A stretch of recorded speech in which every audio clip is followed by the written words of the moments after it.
जंग बर्बादी का दूसरा नाम है और ये किसी भी इलाके, मुल्क और इंसानियत के लिए तबाही और बर्बादी का पैगाम लेकर आती है।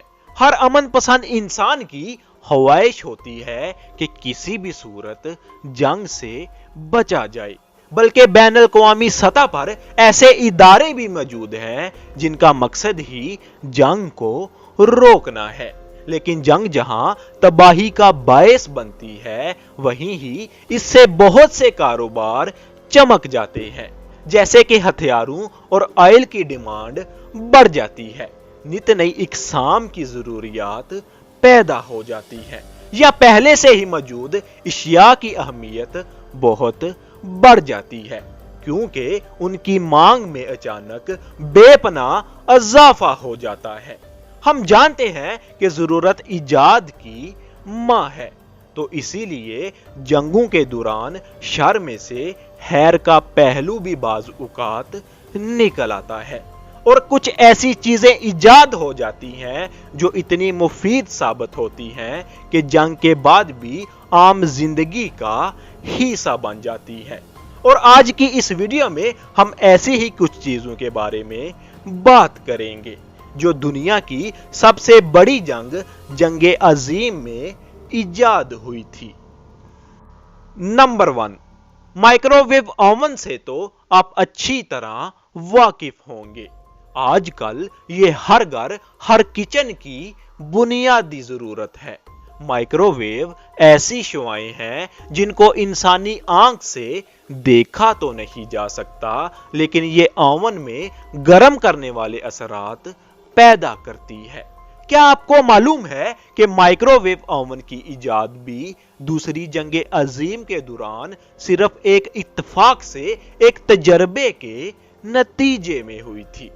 पर्सी स्पेंसर एक अमेरिकी साइंसदान जो रेडार टेक्नोलॉजी के माहिर थे और 1945 दूसरी जंगे अजीम के दौरान लेबॉर्टरी में मौजूद अपने तजर्बों के दौरान एक छोटे रेडार सेट के सामने खड़े थे कि अचानक उनका ध्यान अपनी जेब में पड़ी हुई उस कैंडी की तरफ गया जो रेडार सेट से निकलने वाली शवाओं से पिघल रही थी।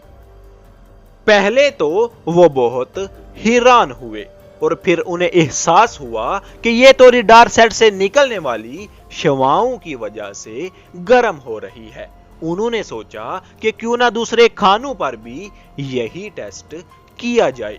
फिर उन्होंने इन शवाओं को पॉपकॉर्न, अंडों और दूसरे खानों पर टेस्ट करना शुरू कर दिया। टेस्ट कामयाब साबित हुए, यानी कि सब चीजें अच्छी तरह गर्म होकर खाने के काबिल हो गई। इस कामयाबी के बाद इंजीनियर्स ने पर्सी स्पेंसर की इस हादसाती दरियाफ्त पर काम करना शुरू कर दिया और 1 साल बाद पहला कमर्शियल माइक्रोवेव ओवन मार्केट में आ गया। यूं जंग में इस्तेमाल होने वाली टेक्नोलॉजी की वजह से माइक्रोवेव ओवन की इजाद हुई जो अब घर घर की जरूरत है। नंबर 2, आपने कभी ना कभी किताबों, नोट्स या फिर अपने घर के पाइप की लीकेज को रोकने के लिए एक मजबूत किस्म की टेप जरूर इस्तेमाल की होगी। इस टेप को डक्ट टेप कहते हैं। यह टेप भी दूसरी जंगे अजीम के दौरान ही हंगामी बुनियादों पर तैयार की गई थी। 1943 में एक अमेरिकी खतून वेस्टा स्टड एक असला बनाने वाली फैक्ट्री में काम करती थी। वहां पर गोला बारूद के बॉक्सेस को पैक करने के लिए पहले एक कागज की टेप के साथ सील किया जाता था और फिर इन बॉक्सेस को वाटर प्रूफ बनाने के लिए एक दफा मोम में डुबोया जाता था।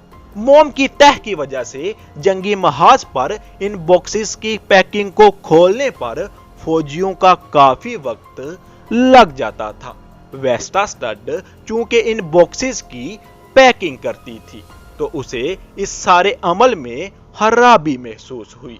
उसने सोचा क्यों ना कपड़े का इस्तेमाल करके ایسی ٹیپ بنا لی جائے جو واٹر پروف بھی ہو، مضبوط بھی ہو اور اس کو کھولنے کا عمل بھی آسان ہو۔ اس نے یہ مشورہ اپنے سپروائزر کو دیا، لیکن اس نے اس مشورے کو کوئی اہمیت نہ دی۔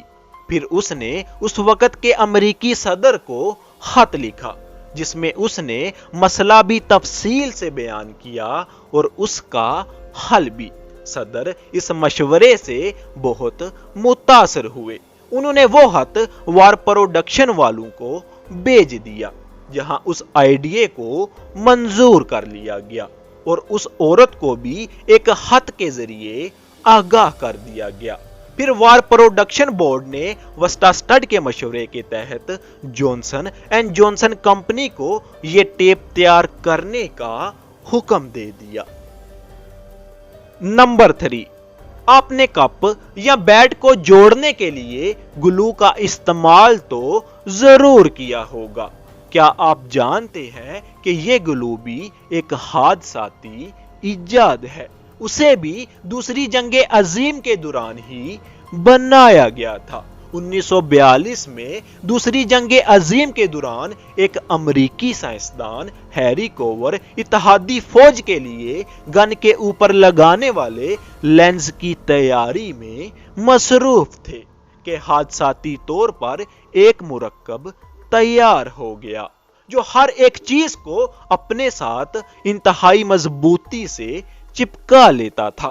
ہیری کوور نے وقتی طور پر اس مرکب کو نظر انداز کر دیا اور اپنے اصل کام پر فوکس کرنے لگے۔